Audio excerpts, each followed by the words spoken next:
कांवर सजैबे बाबा धाम जैबै, कांवर सजैबे बाबा धाम जैबै। हम सब कमरिया मिलके, हम सब कमरिया मिलके गैबै बजैबै, कांवर सजैबै बाबा धाम जैबै।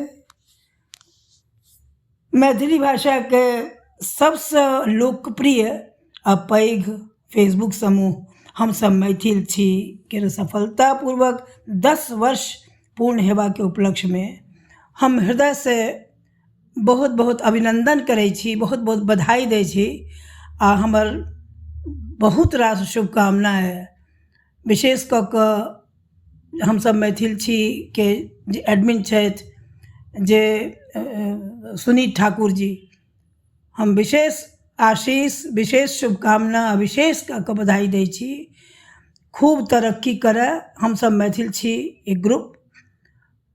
एकटा बात जे बहुत नीक लागल है वो यही है जे एतेक पैघ ग्रुप के बांध के रखनाइ, एकटा